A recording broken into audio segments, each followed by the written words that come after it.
It is a great honor and privilege to give the Ifac public lecture. The lecture is about applying the high-performance sliding mode control method with a few other control methods to industrial robots. My initial work to develop the theoretical background began about 30 years ago, and the technology has finally been applied to the industry since about 5 years ago.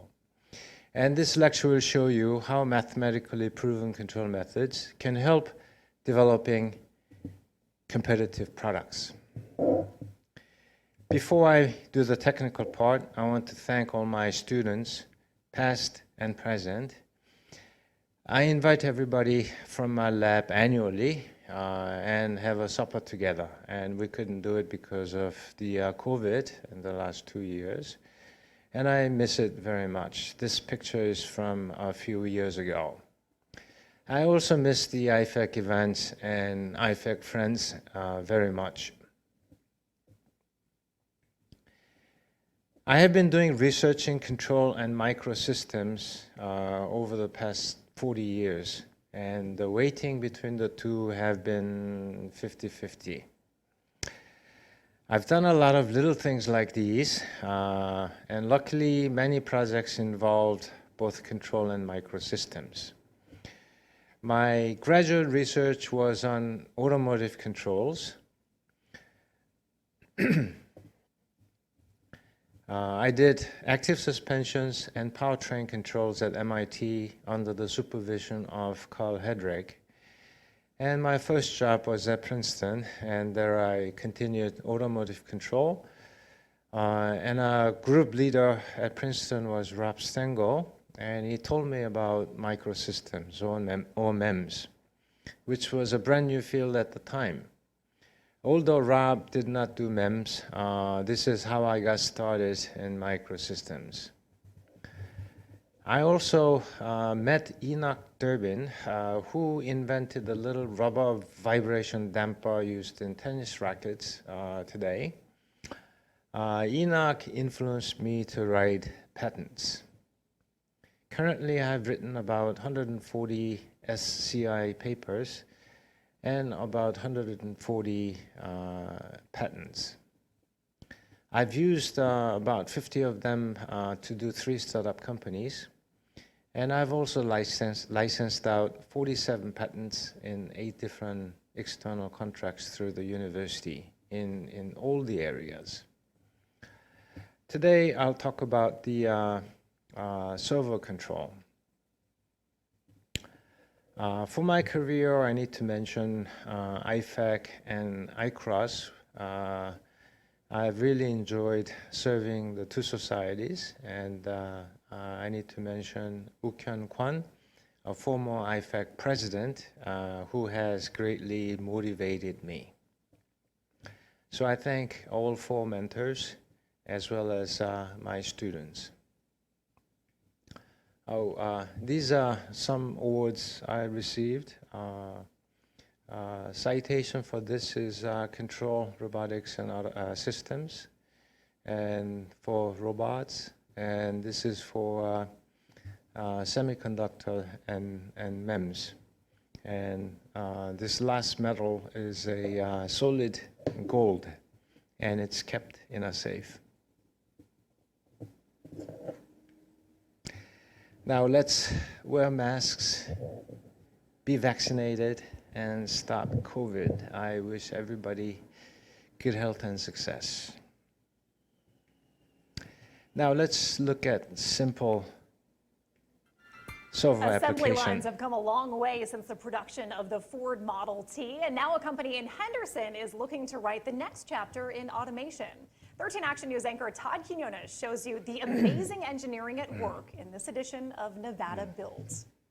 CEO Tony Wright gave me a tour here of this demo facility in Henderson. They essentially are building the brains for any type of automation. This is the heart of what you guys do, what you're about. Yeah, this is what we do, right? And this stuff. This stuff controls the motors, very fine-tuned motors. This automation line is built to show off what they can do, and it also has a useful byproduct. This is the final version. Oh, yeah, I see it now, It comes through, it flips over there, As you can see, it's got no ear band at the moment. Right. This machine puts the ear band on. The finished product, KN95 masks. In this whole process, how long does this take to make a mask? Well, like I say, we do 70 masks per minute. RS Auto Well, I think you've seen enough. And we set up this demo machine in the USA only a few months after the pandemic started. And really tens of masks, PCR tester, and vaccine manufacturing companies sprang up in Korea. And I've been working with the RS automation company since 2011 to develop servo control. And you know the phrase, all roads lead to Rome. It means all activities lead to the center of things. So in Korea, lots of engineering lead to Samsung. And our work also lead to Samsung.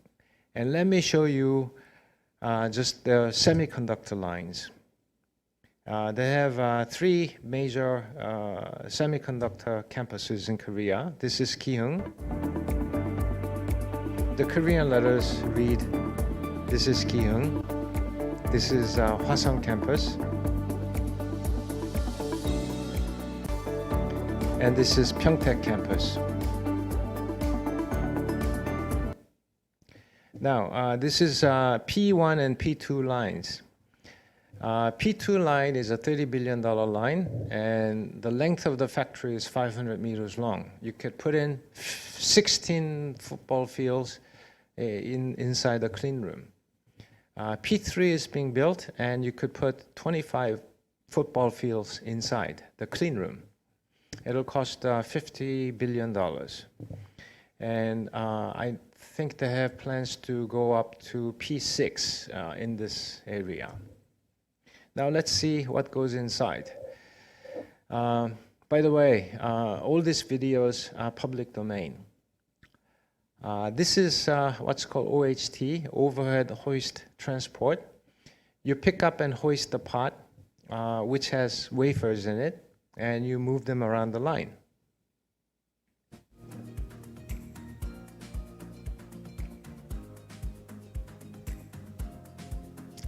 You see how many human operators are there? Not so many.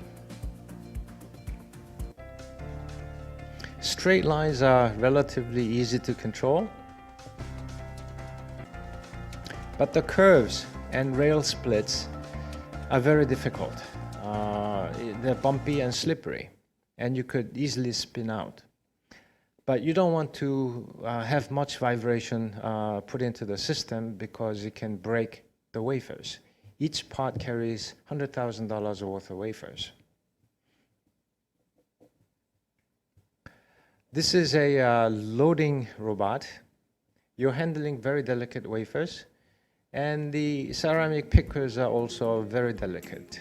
You don't want to break them because the downtime will be very costly.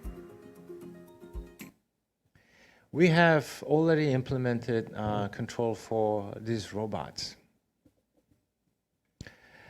Robots play a major role in a nation's economy.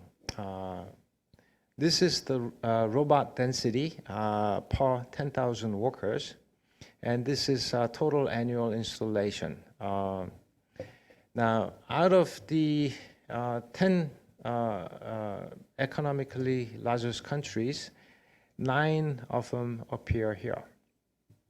So it tells you how important robot installation is in a nation's economy.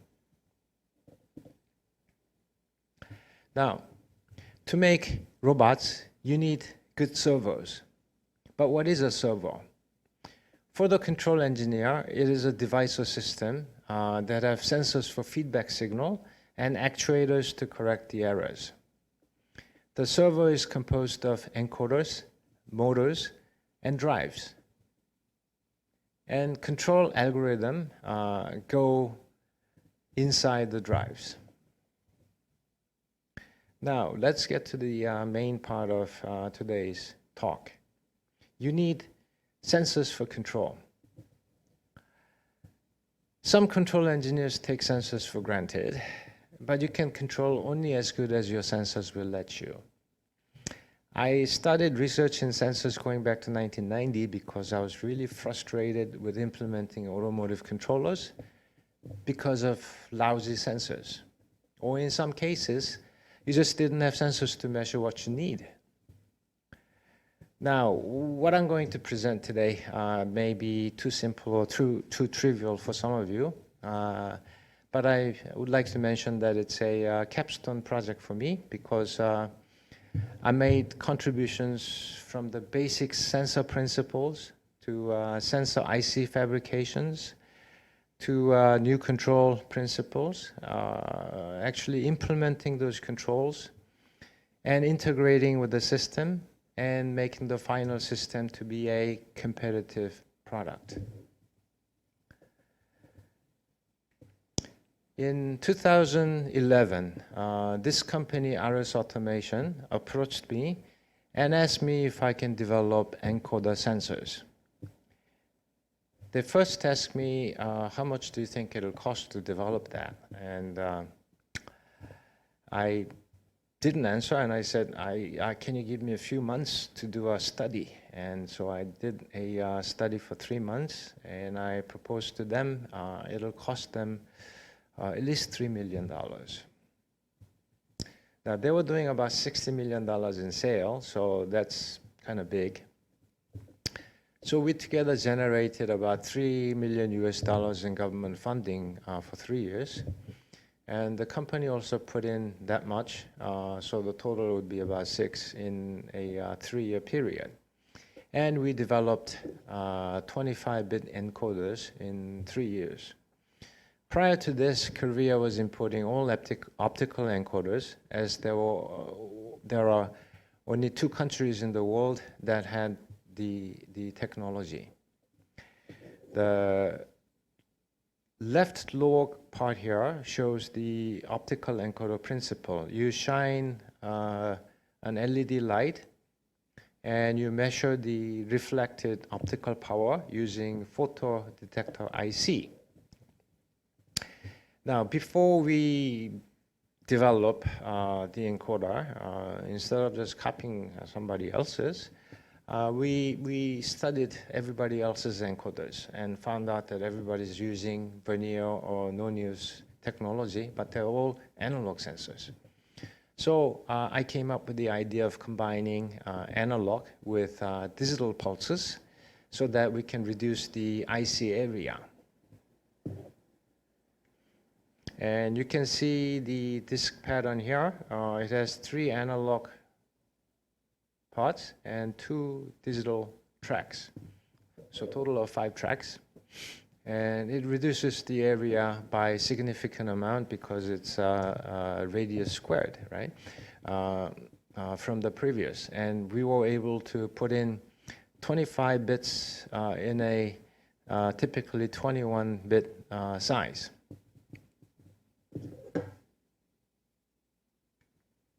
Now, this is the photo IC fabricated using Dongil CIS process. CIS is an acronym for CMOS image sensors, very popular for mobile devices and cars. So this is a very busy line. But we put our sensor IC fabrication in this line and fabricated the photo IC, designed and fabricated. This is the final measurement result using this measurement setup. We have 25 bits per 360 degrees. That is 0.00001 degree. And if you have 20 bits, you already have 1 part in 1 million resolution. Most high-tech applications today require 21 to 23 bits. When I started this research, the most common was 17 bits. The encoder project finished nicely and led into the control project. While I was working on the encoder, I learned that the company was getting ready to finish the next generation servo drive with more advanced features.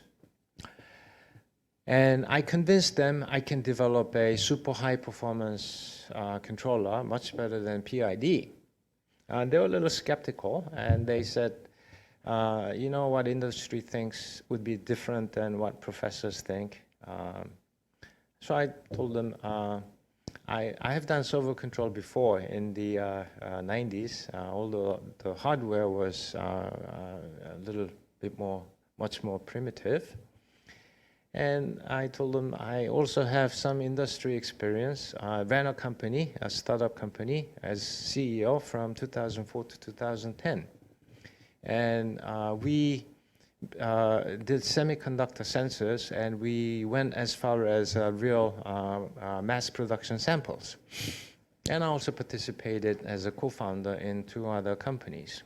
So I told them I have some industry experience, and let me give it a try. And they gave me a shot.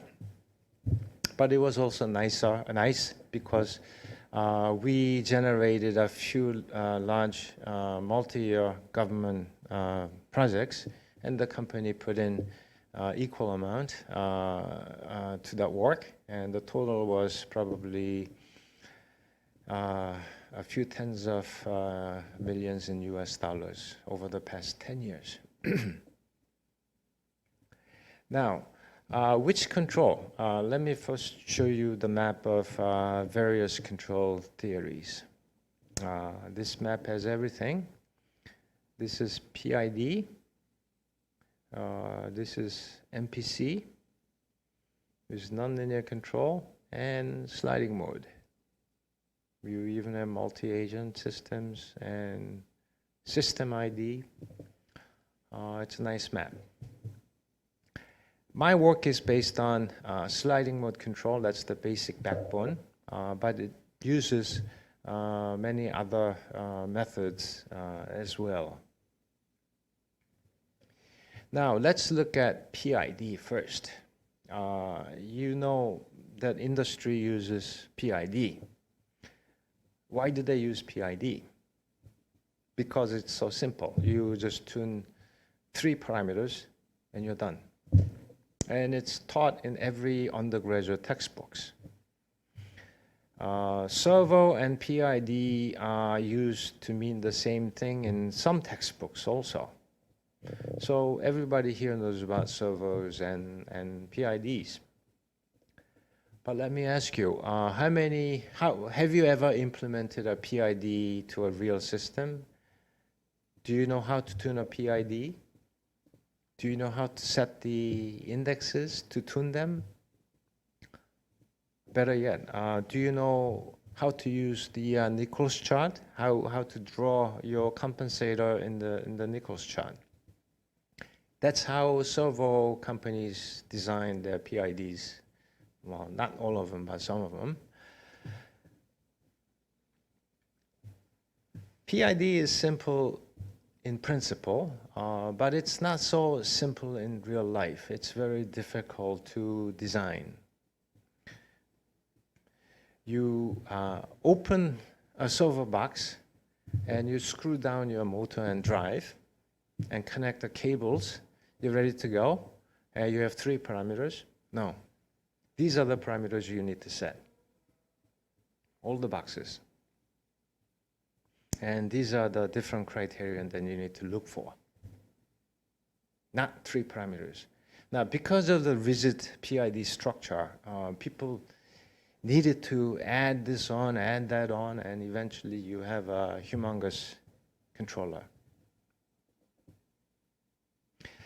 And tuning becomes an art, and maybe every field engineer tunes the PID differently. So I was able to convince RS Automation to put sliding mode control, and field tests were done as early as 2014. And they were put in production servers from 2017 and on. And we are refining them every year. And you ask a question, why sliding mode? I was a graduate student, started in 1982, and there was a paper by Vadim Utkin in 1977 in Tech reviewing sliding mode. And that was the first paper that introduced sliding mode or variable structure system, which are used synonymously to the Western world. See, back in early 1980s, the key word was robustness. And the paper said it can control everything with robustness to disturbance and modeling errors, even nonlinear systems. Now, the problem is that it has chattering. You reach the sliding surface or sliding mode, you chatter along it. Then in 1983, Slotin and Sastry wrote this paper in IGC, introducing the boundary layer. Within a small boundary layer, you relax the signal function to saturation function, so you reduce the chattering. Now, so that's when I got really started working on sliding mode and developed a theoretical simulation work at MIT. Then when I went to Princeton, I was able to get funding to do some real testing.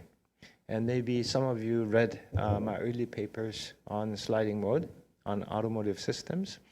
I did engine controllers and powertrain controllers using sliding mode in real cars. And I had 2 test cars, and we were driving them on sliding mode fuel injection, sliding mode throttle control, and so on. Now this is 1990, and just making sliding mode to work in real car was really a feat, it was an achievement. Now, in 1993, I came to Korea, and I started to do digital sliding mode to get more performance out of sliding mode control. See, by that time, people were realizing that the invariance properties of the sliding mode breaks down when you implement it in the digital domain. And there were lots and lots of papers dealing with digital sliding mode control. And we came up with a nice method to guarantee robustness. There's a series of it, actually. First was discrete time variable structure control with decoupled disturbance compensator. The second was adding a recursive switching function to the first one. And a more recent one is adding an auxiliary state so that we guarantee robustness in the presence of actuator saturation. And we also use notch filters. I'll talk about that at the end, towards the end of the talk. Now, our method is very simple as far as implementation to the field engineer. We set up the structure so that the control parameters are here, is adaptive notch filter and fixed notch filter parameters are all in here. And everything is set by a single gain kg. So kg sort of automatically, proportionately adjusts the other parameters, and we have good physical methods for relating them.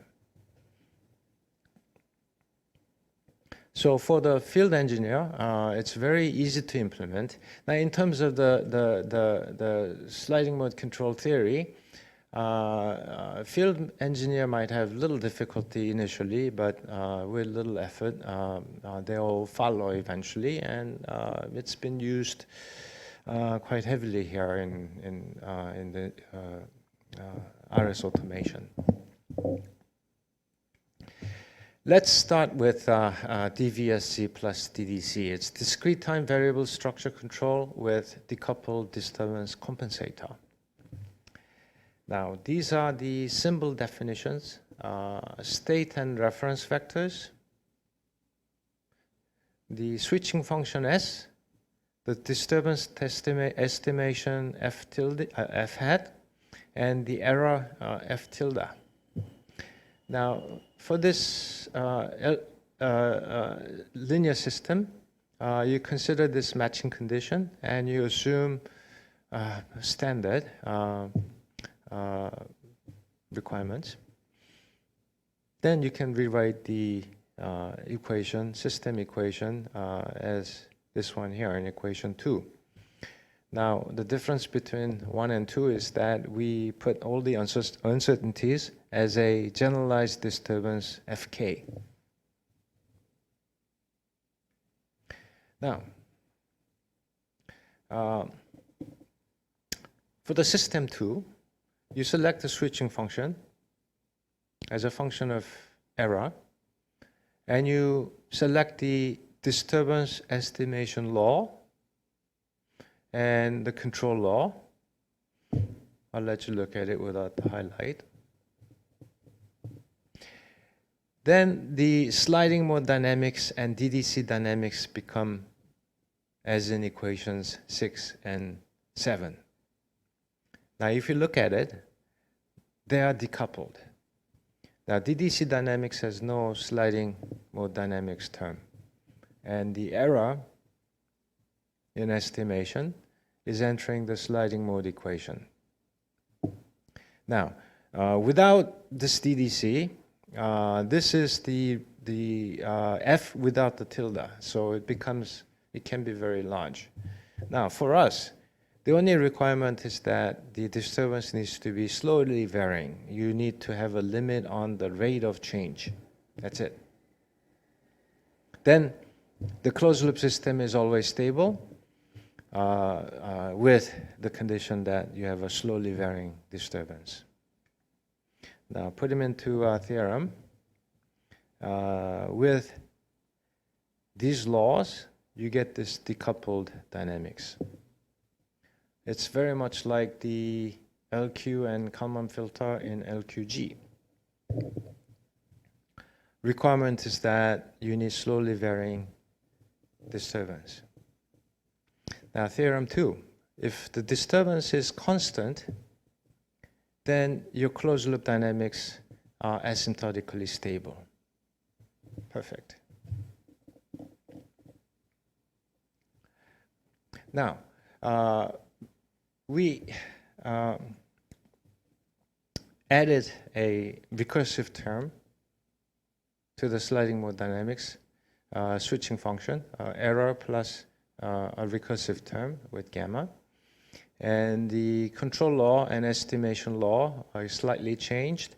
And the sliding mode dynamics and disturbance estimation dynamics are still decoupled. The separation principle still holds.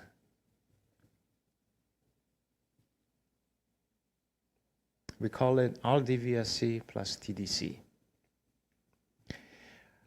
We showed the efficacy of this method experimentally using a CNC milling machine more than 20 years ago. And this is what I talked about, my early experience with servos. We were cutting a circle using a milling machine. And this is the results with the production PID. This is the results with DVSC, and this is with the recursive function. Clearly, you could see significant improvements in the error of the milling past generation and cutting. Cutting forces are quite significant, and we are robust to all of that. Now, now that I've been working with working on applying this to the Servo system, in 2017, which is more recent than 1999, we applied this sliding mode control to the Servo system, and this is the tracking performance. This is PI, this is sliding mode. This is the tracking error, PI and sliding mode. There's no comparison we have much improved tracking performance. Now, this is measured in takt time. Takt time is, this is a little noisy, so I have to wait a little bit until the video is more or less finished.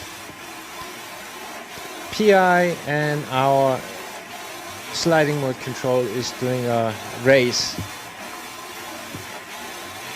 on the same track. They look different, but the same track.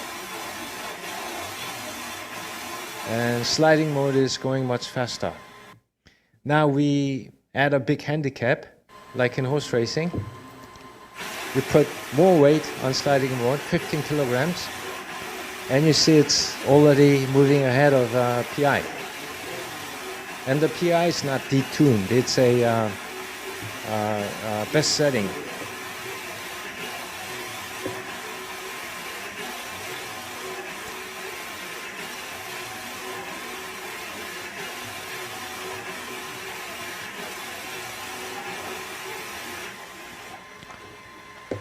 Okay, what makes it run faster is the takt time. Takt time is the interval between the end time of the reference angular position to the time when the angular position error is bounded to within some defined actual final position. What does that mean?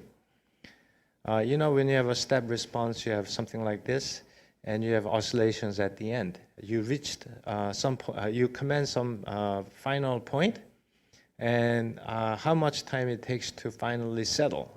So you could think of it as settling time minus 0 to 100% rise time, even though it's not exactly that. Now, I showed that sliding mode control is much, much better than the production controllers. But we wanted to get more performance.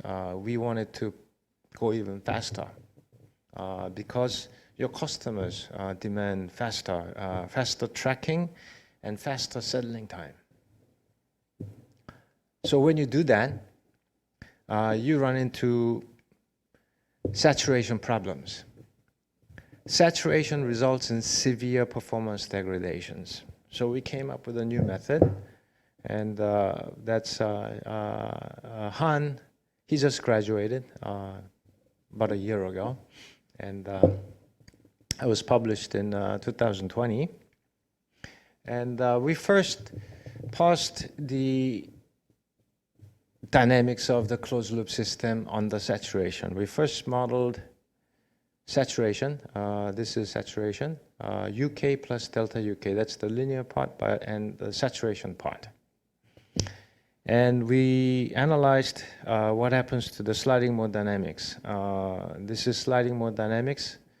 Delta UK enters it directly, and so does in the estimation aerodynamics. And these are abrupt changes, and it's not predictable. You lose your separation properties, everything is gone. So what do you do? We set up an auxiliary state that estimates more or less, follows delta UK. It's not exactly the delta UK. It's a different state. And we set up the switching function as a function of error and the auxiliary state. And we select the control law, and we select the disturbance test estimation law. And we get the separation principle. This is disturbance aerodynamics. This is sliding mode dynamics. Remember, sliding surface definition is sigma k. So you get all the nice properties back, even on the saturation. Now, the disturbance rate needs to be bounded as before. And if you do that, you have disturbance estimation aerodynamics to be stable. And you have this independent control. That's why it's decoupled disturbance compensator. And you could show that sliding mode dynamics is stable. And further, you can show that the error states are stable. Now, I am skipping all the proofs because they're in the paper, and they're all just linear algebra. Now, we implement the discrete time SDA for servo systems in this structure. This is the new state ZK. And this saturation block is the physical saturation. Control command gets saturated, and that gets input to the plant. Now, A and F, I'll talk about that in the next chapter. Before that, I'll show you the experimental results with SDA. These are the system specifications, and these are the control parameter specifications, and these are the results.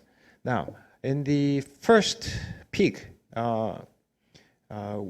existing work means without the SDA, and the red is existing, blue line is SDA. The first saturation, until it goes to the first saturation, they're the same. Because until you have saturation, SDA doesn't do anything. But once saturation is experienced, SDA, the auxiliary state control, kicks in, and you don't let your system to go into saturation again. That's how you can maintain the stability and the nice properties.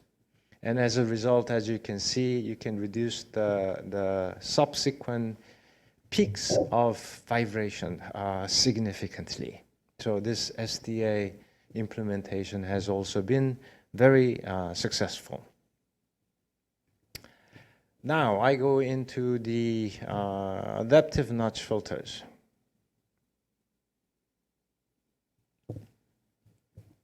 Now, what's adaptive notch filter? Is it adaptive control? You need to find the notch frequency in servo systems. Now, in servo systems, you model the plant as a single mass, but it's not really a single mass. You have different connections, so you have resonances. And you can imagine, you saw the mover moving back and forth on the track. That's a prototype. But in real, I showed you the real robots that go in the factory. They use the same type of tracks. Some tracks are long, some tracks are short, but they use the same tracks. And they are springs and dampers, and they give you significant vibration. And sometimes it's set into, the motors and servos are set in a frame, and the frames can shake. So these are vibrations. So how do you handle that? You could ask the sliding motor to handle that, but then you need to jack up your control parameters, and you have to deal with decreased or degraded transient properties. So what we did was we decided to cancel the vibration of the plant with an ANF internally. Now, before ANF, you need to know fixed notch filters. These are fixed notch filters. This one is called biquad notch filters. And this is well established. It's used by all the servo industries. It goes in all the hard drives, if you can find them. They use lots and lots of notch filters. Sometimes you don't use just one. You can use 3, 4, 5, even more. Depending on applications, they require lots of notch filters. Using the notch filter is not an issue. It's well understood. The problem is which frequency does it resonate at? And the frequency varies with the load position. Depending on where the mover is, it can go from, say, 200 hertz to 300 hertz, sometimes kilohertz. If you can design it so that the variation is small, that's much better. That's mechanical design. But as a servo engineer, you have to handle what's given to you. So the key is finding the effective solution for online estimation of the notch frequency that you need to set. So that's why we call it adaptive notch filters. Now, in time domain, there was some existing work. These are all transactional signals and processing, TAC, another tag. Ours is mechatronics. Now, this one is only locally stable. SU works only for pure sinusoid. If you have damping, it doesn't work. Moziri and Bakshai, it works nicely, but we improved it. What do you need to improve? Well, I'll show you. Moziri and Bakshai, the frequency estimation dynamics is function of omega het squared. So if the frequency that you're estimating is high, then your conversion speed is fast. But if omega het is small, then it becomes excruciatingly slow. So what we did was, while guaranteeing the same stability conditions, we made it a function of omega. It still is a function of omega het, but it's much better than being omega het squared. Now, this is what a real body plot looks like. So different than what you see in the MATLAB. Now, this is time estimation results. This is going from low to high. This is going from high to low. And if you look at the actual vibration, the actual oscillation points may be very similar for both of them. And I'll show you some experimental results. This is without ANF. Sorry, it's loud. This is with ANF.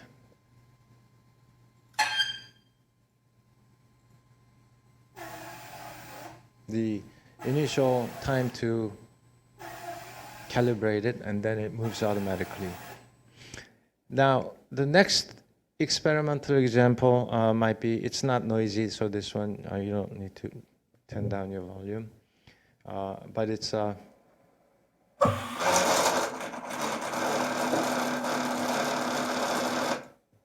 and with ANF.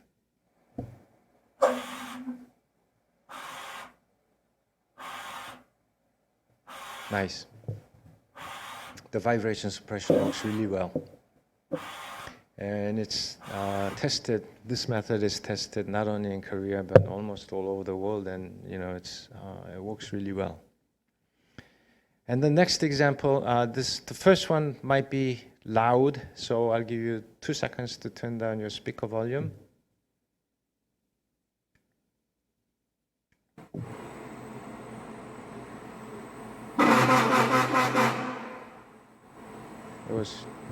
Stopped it there. And this is with ANF.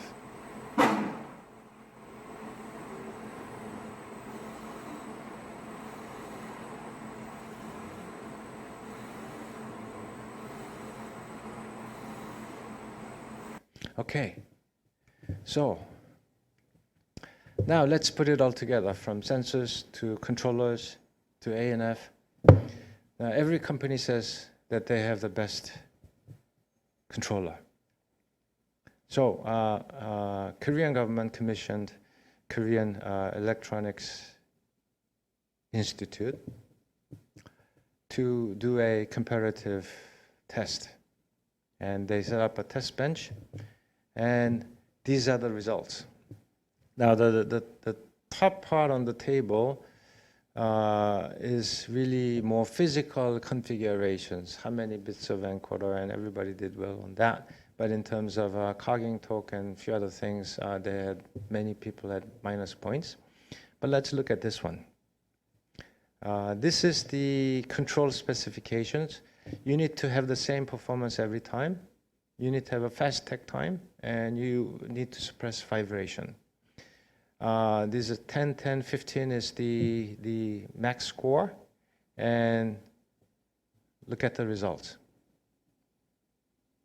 And that's 100 watt motor. This is 400 watts. We had perfect score actually, and we did much better than everybody else. So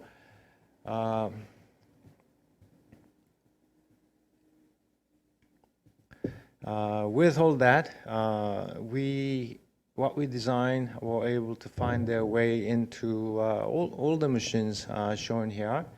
Not exactly the same machine because of the security. You cannot go in anywhere with cameras these days or mobile phones. And these are some really difficult applications. For example, this test handler may have 60 axes inside. They have 60 servo systems fighting each other inside.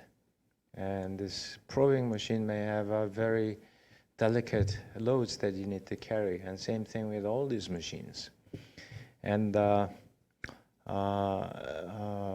it took me 25 years to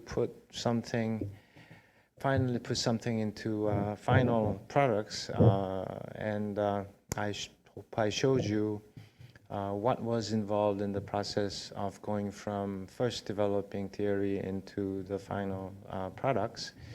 And I hope you can save a lot of time and do it much faster than I. Thank you very much for listening.